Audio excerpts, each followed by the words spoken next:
Assalamualaikum warahmatullahi wabarakatuh. Alhamdulillahirabbil alamin.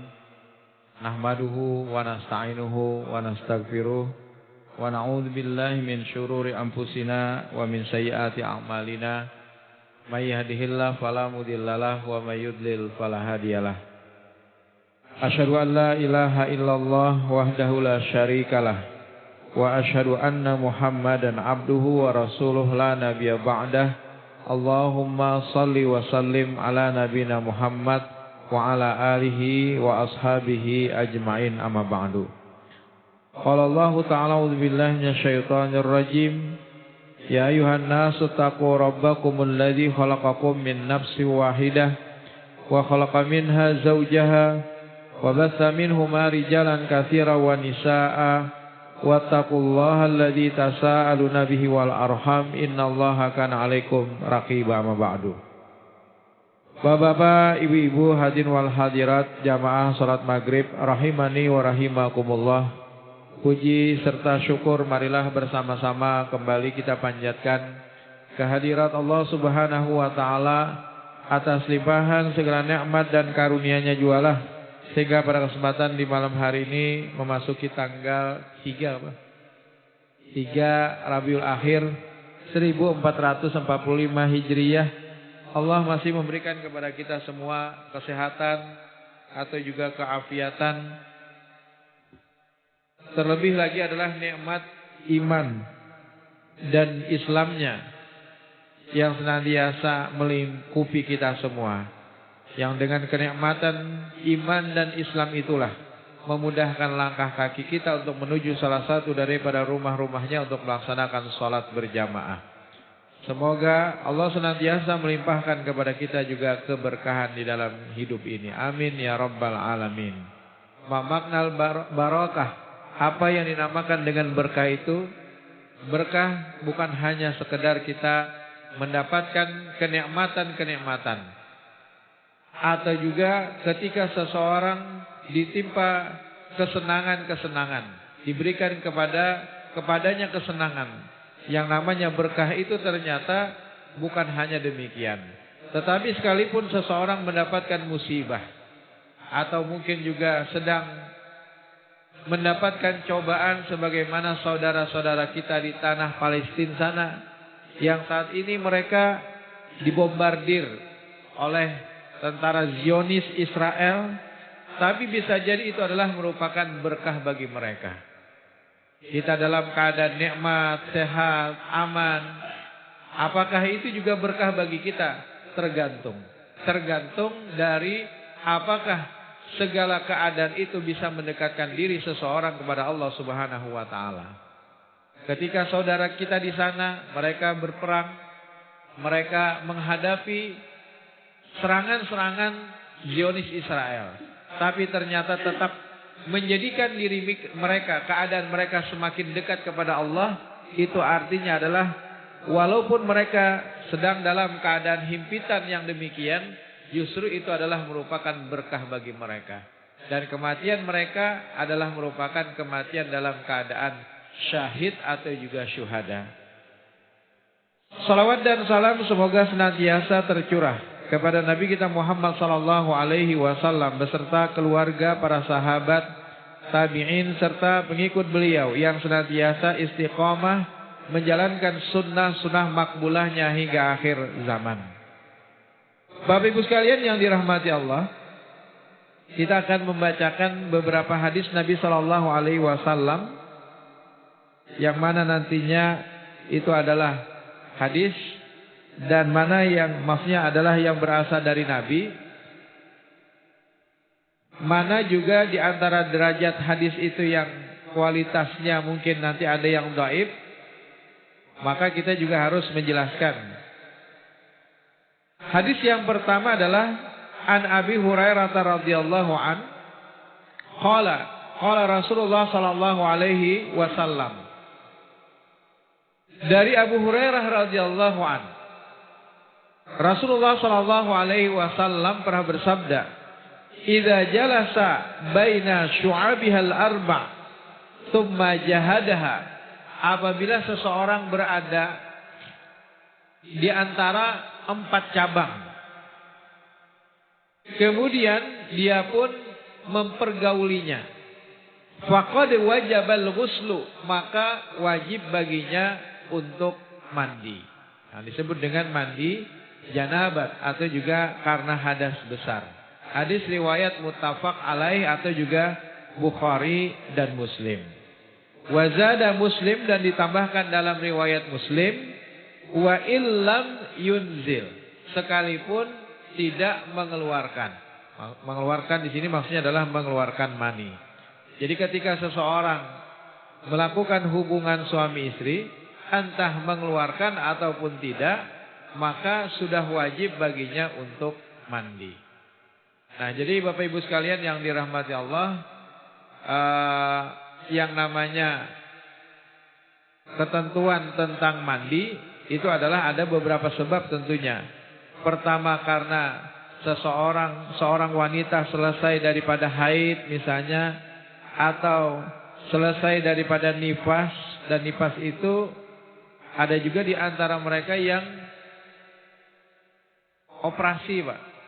Jadi ada orang yang ketika melahirkan itu dalam keadaan normal. Dalam keadaan normal itu dia melahirkan sebagaimana biasanya, sehingga nifasnya adalah para ulama menjelaskan 40 hari. Sebenarnya 40 hari itu adalah batasan maksimal, Pak.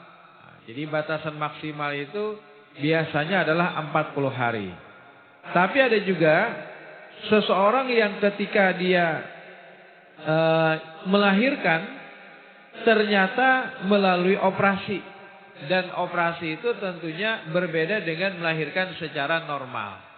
Di mana batasan 40 itu ternyata tidak ada pada saat seseorang operasi. Sehingga dalam hal ini berapa ukurannya? Yaitu adalah ketika berhentinya darah daripada seseorang setelah melahirkan. Jadi batasannya adalah 40 itu sebenarnya adalah pendapat para ulama. Pendapat para ulama itu batasan maksimal. Tapi ada di antara wanita yang mungkin hanya 30 hari selesai. Atau mungkin juga setelah operasi dia hanya beberapa hari saja, tidak sampai 1 bulan. Maka ketika selesai daripada haidnya, wajib baginya untuk mandi. Bapak Ibu sekalian yang dirahmati Allah, jadi wajib bagi seseorang setelah haid mandi. Termasuk juga kayak pajar. Kalau seandainya ada seseorang yang bekerja di pabrik misalnya, atau juga kantor, yang jam kantor itu mungkin semenjak jam 8 sampai sore. Bahkan ada di antara wanita itu yang mereka bekerja sampai malam. Nah, sampai malam misalnya, karena harus lembur, Pak, belum selesai pekerjaan, sehingga lewat daripada maghrib. Padahal selesainya haid itu misalnya taruhlah di jam 2 siang. Bagaimana? Hendak membawa peralatan mandi, ya kada nyaman kan di kantor. Masa mandi besar, mandi wajib di kantor, tidak memungkinkan baginya. Untuk pulang sebentar juga kesulitan baginya, karena mungkin harus jaga misalnya di toko dan lain sebagainya. Nah, bagaimana, apakah dia boleh menunda mandinya? Nah, di sini mungkin juga menjadi persoalan atau juga polemik bagi seseorang yang selesai daripada haidnya. Jadi keadaan-keadaan yang mewajibkan seseorang mandi adalah pada saat berhentinya haid, kemudian yang kedua adalah setelah seseorang selesai daripada nifasnya. Atau seseorang tadi disebutkan dalam hadis Nabi SAW yang diriwayatkan oleh Abu Hurairah, yaitu melakukan hubungan suami istri, entah mengeluarkan apa ataupun tidak, maka sudah wajib baginya untuk mandi. Yang keempat adalah pada saat seseorang mimpi, dan mimpi itu ternyata bukan hanya berlaku bagi laki-laki, Pak. Perempuan juga bisa mengalami yang namanya mimpi. Jadi pernah dalam sebuah hadis Nabi SAW diriwayatkan an Anasin radhiyallahu an, dari Anas radhiyallahu an, qala Rasulullah sallallahu alaihi wasallam, Rasul Shallallahu Alaihi Wasallam pernah bersabda, "Fil mar'ati tara fi manamiha ma yara rajul." Seorang wanita dia menyaksikan atau juga mendapatkan yang namanya mimpi di dalam tidurnya. Sebagaimana juga terjadi pada diri laki-laki, kata Rasul. Jadi bibinian pun juga terkadang mengalami yang namanya mimpi. Jadi bukan hanya laki-laki saja, Bu. Perempuan pun bisa jadi mengalami, tidak mustahil mengalami yang namanya mimpi. Maka ketika seseorang mimpi, jadi ketika seseorang mengalami yang namanya mimpi basah maksudnya, maka Rasul pun menegaskan, qala taktasil, maka hendaknya dia mandi. Mandi. Jadi kalau misalnya bangun ternyata basah, maka wajib baginya untuk mandi. Tapi kalau karena mimpi di siang hari puasa, Pak, di siang hari puasa, misalnya dia berpuasa, tidur siang, ternyata dia mengalami yang namanya mimpi, maka hal itu tidak membatalkan puasanya. Nah, jadi tidak membatalkan puasanya, Pak. Jadi yang batal itu kalau melakukan hubungan suami istri, bukan hanya batal lagi. Justru dia harus apa? Membayar yang namanya kifarat. Nah, membayar yang namanya kifarat pertama adalah memerdekakan budak. Nah, kalau tidak ada budak, maka dia harus berpuasa 2 bulan berturut-turut, bahkan kada boleh terputus, Pak. Kalau terputus dia harus mengulang kembali dari awal. Nah, jadi tidak boleh terputus, dia harus mengulang kembali dari awal. Kecuali wanita itu misalnya haid. Nah, jadi kalau dia mengalami haid, baru boleh terputus. Tapi kalau tidak ada keadaan yang seperti itu, maka dia wajib mengulang kembali puasanya kalau terputus. Atau misalnya dia mengalami yang namanya sakit. Nah, jadi suami atau laki-lakinya sakit, misalnya jatuh sakit, maka boleh untuk memenggal puasanya. Jadi puasa yang dimaksudkan di sini adalah 2 bulan berturut-turut. Berat benar. Nah, berat benar 2 bulan berturut-turut, sang sebulan gen. Bahasanya orang tadi sudah terlanggar, apalagi 2 bulan. Kemudian kalau seandainya tidak bisa, maka memberi makan 60 fakir miskin. 60 fakir miskin.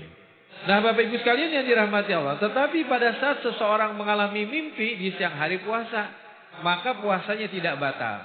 Silakan dia tetap mandi wajib. Mandi wajib tentu harus. Kemudian setelah itu nantinya dia akan melanjutkan puasanya. Jadi puasanya itu dianggap tidaklah batal. Kemudian adakah yang namanya anjuran tentang mandi ini gara-gara melakukan hubungan suami istri di malam Jumat? Nah, jadi ada sebagian orang yang mengatakan hubungan suami istri itu lebih utama, lebih afdal dilakukan di malam Jumat, seperti membunuh 70 Yahudi. 70 Yahudi.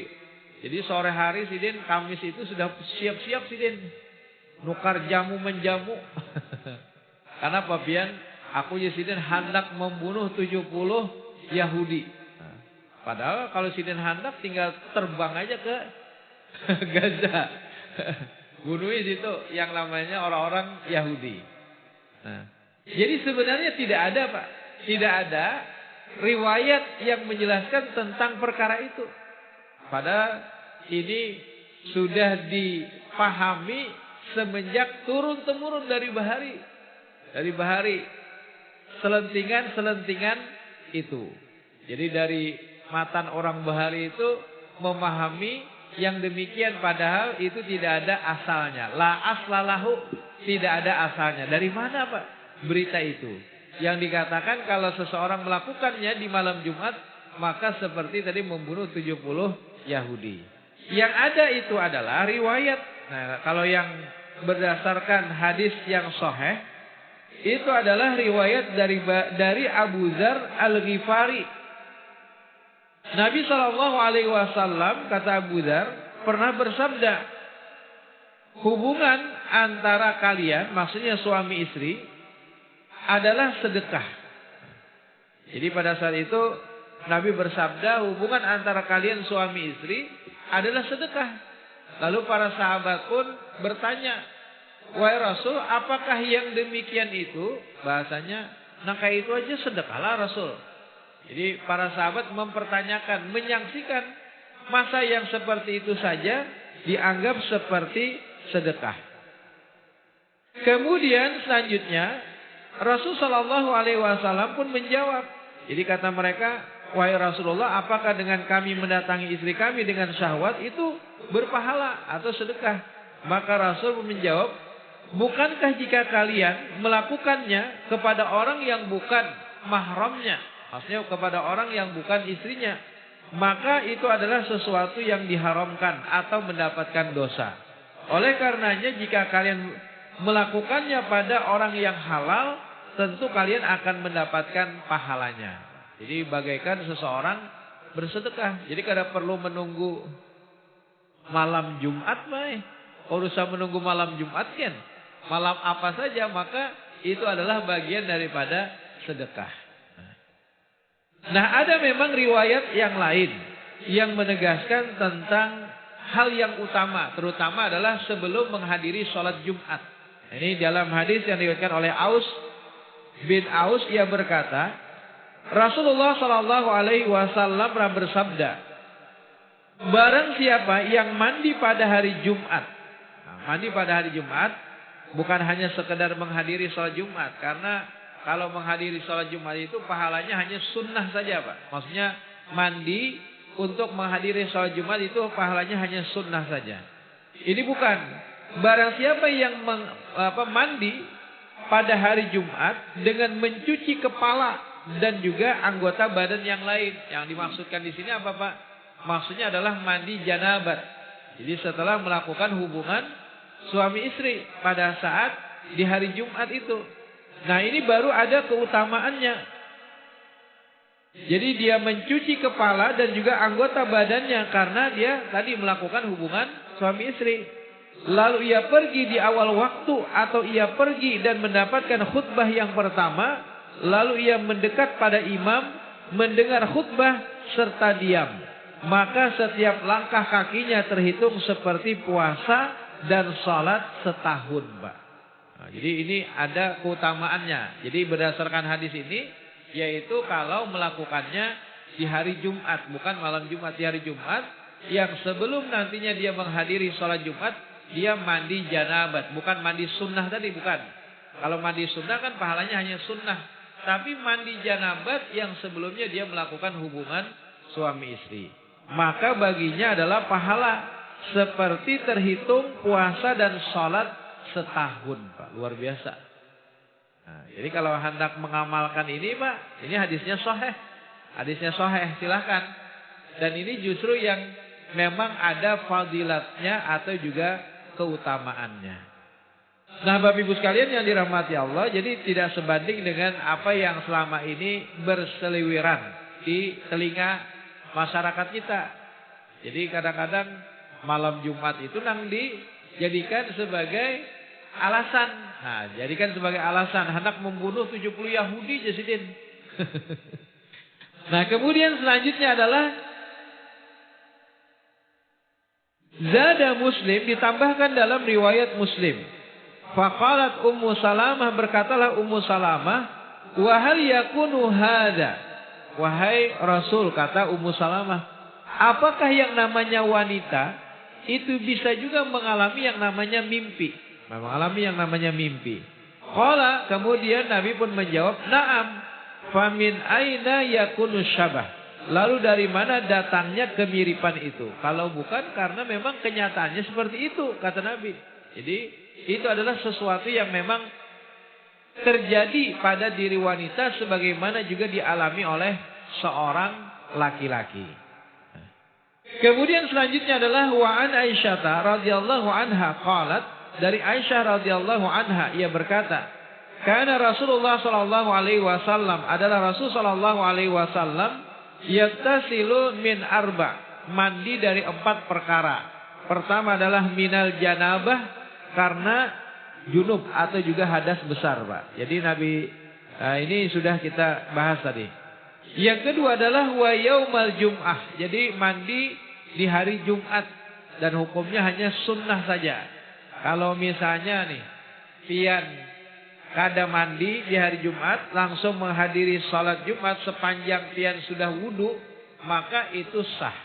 Nah, dalam riwayat yang lain misalnya an Samurah bin Jundab radhiyallahu an qala, dari Samurah bin Jundab radhiyallahu an ia berkata, qala Rasulullah sallallahu alaihi wasallam, man tawaddaa yaumal jum'ah fabiha wa ni'mat. Barang siapa yang dia berwudu pada hari Jumat, maka baginya itu sudah cukup. Jadi sudah cukup bahasanya. Dalam artian yang namanya sholat itu kan syarat sahnya sholat adalah berwudu.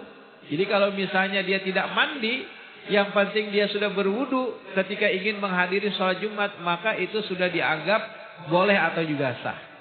Tapi kata Rasul, wa maniktasala, barang siapa yang dia mandi. Nah, barang siapa yang dia ingin mandi pada hari Jumat, fal ghuslu afdal, maka mandi itu lebih utama, Pak. Jadi silakan kalau bisa amalkan mandi, karena dengan mandi di hari Jumat itu kita mendapatkan pahala sunnahnya. Terutama bagi pian yang mungkin tidak ada aktivitas di luar. Ketika di hari Jumat pian di rumah saja, yang mudah setelah itu mandi sebelum menghadiri sholat Jumat. Tapi bagi yang muda-muda bagaimana? Yang mereka harus bekerja di pasar, di toko, jaga toko misalnya, atau mungkin juga dia bekerja di kantor, atau juga menjadi karyawan di pabrik. Bagaimana nih? Apakah dia harus pulang dulu? Nah, kalau pulang dulu kan kesulitan, Pak. Apalagi rumahnya jauh misalnya dari toko, rumahnya jauh dari kantor, masa harus pulang dulu? Setelah pulang kembali lagi misalnya nanti setelah sholat Jumat ke kantor. Ini kan menyulitkan, Pak. Menyulitkan sekali bagi seseorang. Atau yang kedua misalnya dia membawa peralatan untuk mandi, dibawanya ke kantor, dibawanya ke pasar atau toko, lalu di pasar disediakan ada namanya WC umum, disitulah dia mandi. Itu juga menyulitkan, Pak. Apalagi di kantor, Pak. Yang namanya kantor kan kadang-kadang orang ngantri. Nah, apalagi di hari Jumat, masa kita mandi misalnya membawa peralatan mandi, kan lucu. Nah, oleh karena itulah sebenarnya tentang mandi, agar kita tetap bisa mendapatkan keutamaan ini, caranya disiasati bagaimana, Pak? Jadi bukan kita mensiasati hukum, bukan. Tapi karena memang ini diperbolehkan. Agar kita tetap bisa mendapatkan keutamaan dari mandi di hari Jumat. Jadi yang penting kita mengamalkannya sesuai dengan aturan, bukan mengada-adakan hukum. Nah, caranya adalah yaitu ketika pian ingin berangkat bekerja. Misalnya jam 8 sudah berangkat. Jam 7 pagi pian sudah mandi, Pak. Mandi, dan niatkan mandi itu adalah mandi Jumat. Jadi mandi Jumat kan sunnah saja hukumnya. Kalau bisa juga diawali dengan wudu, Pak. Jadi mandi Jumat, kemudian juga mandi janabat. Di situ kan ada juga tuntunan untuk wudu. Nanti kita akan sebutkan dalil yang menyebutkan rangkaian pelaksanaan dari mandi janabat yang dilakukan oleh Rasulullah. Nah, jadi di dalam mandi Jumat itu, maka utamanya juga ada didahului dengan berwudu terlebih dahulu. Jadi silakan mengawalinya dengan berwudu. Kalaupun misalnya tidak, kita langsung saja mandi biasa pada hari Jumat. Yang penting kita tadi sudah meniatkan, maka itu sudah dianggap sebagai mandi Jumat. Jadi Bapak Ibu sekalian, cara mensiasatinya supaya orang tadi tetap mendapatkan sunnah mandi tersebut, mandi di hari Jumat, maka dia bisa melakukan di awal atau dia di waktu pagi. Jadi sebelum berangkat ke kantor ya sudah dia mandi. Adapun setelah sampai di kantor dia bekerja nanti sampai siang, yang namanya kita kan kadang tak kantut, Pak. Mungkin di masa itu dia kentut, atau mungkin dia juga buang air kecil, buang air besar dan segala macamnya. Bagaimana? Nah, tinggal dia berwudu saja, Pak, ketika ingin menghadiri sholat Jumat. Tapi mandinya tadi sudah dilaksanakannya di waktu pagi. Dan itu hukumnya juga sudah dinamakan dengan mandi Jumat. Sekalipun dia batal nanti. Nah, jadi kalau misalnya nanti dia batal, tinggal dia berwudu kembali saja. Nah, jadi itu Pak. Jadi supaya pian atau kita semua tetap mendapatkan keutamaan daripada mandi Jumat, maka bisa dilakukan di pagi hari. Di pagi hari sebelum berangkat ke kantor. Tapi kalau misalnya pian mandinya sebelum sholat subuh, misalnya ingin menghadiri sholat subuh di hari Jumat itu, pian mandi sebelum matahari itu terbit, maka itu tidaklah dianggap sebagai mandi Jumat.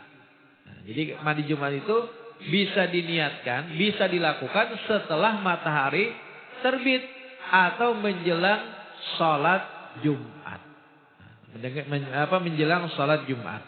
Nah, inilah mungkin siasat atau cara yang bisa kita lakukan agar kita tetap bisa mendapatkan pahala sunnah dari mandi Jumat.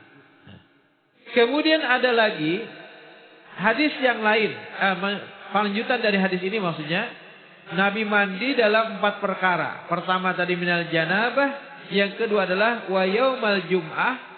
Kalau janabah tadi hukumnya wajib, kalau Jumat itu hukumnya sunnah. Wa minal hijamah. Nah, hijamah itu artinya setelah berbekam. Nah, ini menurut para ulama hukumnya juga sunnah saja, dianjurkan saja.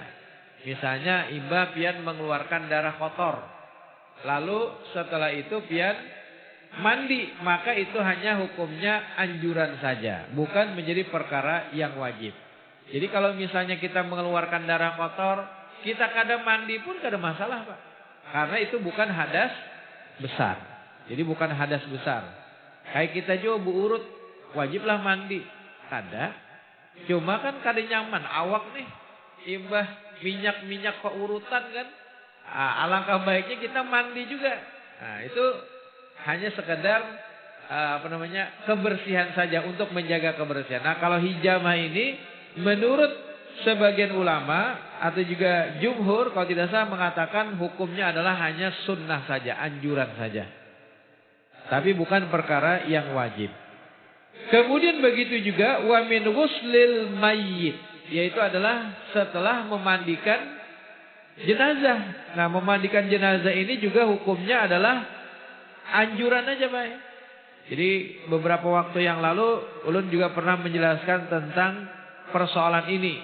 Jadi dalam riwayat yang lain disebutkan hal-hal yang membatalkan wudu. Misalnya adalah man ghassala mayitan falyaktasil, barang siapa yang dia memandikan jenazah maka hendaklah dia mandi. Wa man hamalahu, dan barang siapa yang membawanya maka hendaknya dia berwudu. Membawa jenazah maksudnya Pak. Masa membawa jenazah langsung batal wudu? Jadi sebenarnya ini adalah hanya anjuran saja, bukan menjadi perkara yang wajib. Nah, kadang-kadang yang beredar di masyarakat kita itu seolah-olah setelah memandikan jenazah orang itu sudah berhadas besar, wajib baginya mandi, padahal tidak. Jadi silakan saja misalnya dia cuma mencuci tangan saja ketika selesai daripada memandikan jenazah, karena mungkin dia merasa kotor tangannya. Karena yang namanya jenazah itu kan digosok-gosok. Kemudian pada saat memandikannya, bahkan juga kadang-kadang diambil kain, kemudian dibalutkan di tangan, lalu kita Pak? Menyentuh kubul dan duburnya, memiradu bahasa kitanya, memiradu. Dilihati, oh ini masih keluar enggak nih kotorannya dari kubul dan juga dubur. Kalau masih, maka kita pencet lagi perutnya untuk mengeluarkan yang namanya kotoran dari kubul dan juga duburnya Pak. Jadi pencet perlahan-lahan, jangan juga pian bakaras-karasan Pak. Mentang-mentang sidin jenazah misalnya, karena sudah mati, apalagi sidin bahari harut lawan kita misalnya, lalu kita balas dendam, maaf pencet parut sidin, jangan seperti itu. Karena sesungguhnya dia juga adalah manusia. Begitu juga ketika kita menyiram jenazah itu Pak, maka kita juga berhati-hati. Sekalipun menyiram itu boleh aja dengan alat bantu, misalnya apa Pak? Ya keran misalnya boleh aja Pak. Pakai ini pipa aja apa? Selang, pakai selang. Amun pakai semprot jangan Bang Pai. Itu kita seolah-olah kayak menyemprot aja lagi mobil. Jadi pakai selang masih memungkinkan. Mungkin karena selang itu kan kadang terlalu deras. Nah, kadang terlalu deras. Jadi silakan untuk membersihkan pertama, membersihkan segala macam kotoran dan segala macamnya. Itu belum mandi satu lagi. Mandi satu. Nah, baru setelah kita membasuh anggota wudunya selesai. Kalau misalnya ingin membersihkan mulutnya itu bisa juga kita awali yaitu dengan kain. Lalu kita gosok-gosok bagian dalam daripada giginya. Kalau giginya ada gigi palsu, maka kalau memang memungkinkan kita cabut Pak. Dicopot giginya. Apalagi gigi sidin emas. Nah, maka ambil dulu. Ambil gigi emasnya, maksudnya berikan kepada ahli warisnya tentunya. Jadi setelah dicopot karena apa? Karena sesungguhnya itu lebih bermanfaat bagi ahli warisnya. Daripada dipatak misalnya. Lawan jenazahnya ya kada apa-apa juga Pak. Cuma tabzir akhirnya. Kalau giginya gigi biasa kada masalah Pak. Gigi biasa saja misalnya tidak masalah.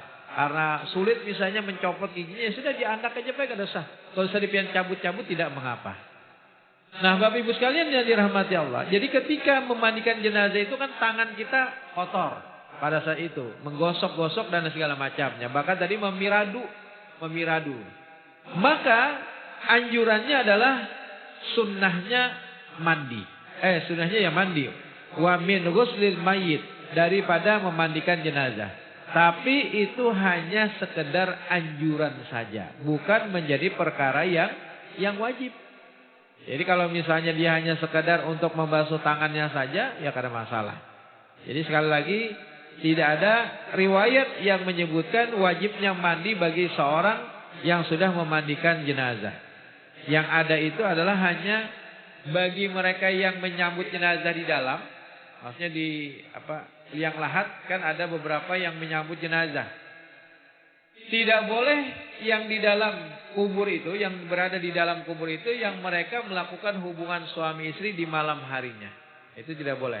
Jadi Nabi pun berkata kepada para sahabat, siapa di antara kalian yang tadi malam tidak melakukan hubungan suami istri, maka masuklah ke dalam liang lahat tadi untuk menyambut jenazah. Nah Bapak Ibu sekalian yang dirahmati Allah. Kemudian selanjutnya adalah An Abi Hurairah radhiyallahu an fi qissati Tumamah bin Utsal, menceritakan tentang kisahnya Tumamah bin Utsal. Siapa? Indama aslama, ketika dia masuk Islam.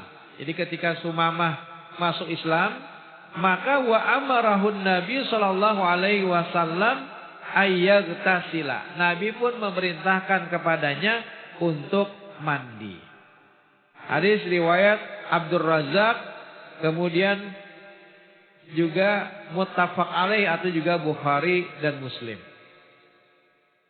Tapi sebenarnya mandi. Nah, jadi ini mungkin hanya kasus yang terjadi pada Tumamah. Tapi terhadap para sahabat-sahabat yang lain yang juga masuk Islam, Nabi tidak ada memerintahkan mandi. Jadi kalau misalnya perintah mandi setelah masuk Islam itu wajib, pastilah Nabi memerintahkan kepada semua sahabat yang masuk Islam. Tapi ternyata hanya riwayat ini saja yang ditemui akan adanya perintah mandi.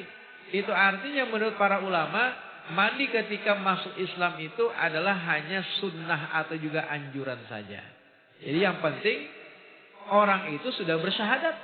Jadi setelah dia mengucapkan asyhadu alla ilaha illallah, nah berarti dia sudah Islam.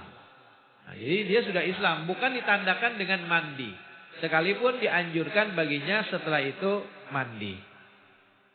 Nah kemudian selanjutnya adalah wa'an Abi Sa'id Al-Khudri, dari Abu Sa'id Al-Khudri radhiyallahu an, anna Rasulullah sallallahu alaihi wasallam ghuslu yaumil jum'ah wajibun ala kulli muhtalimin. Mandi di hari Jumat itu adalah wajib bagi orang yang dewasa atau orang yang sudah balik. Hadis riwayat akhrajahu sab'ah, diriwayatkan oleh imam yang 7.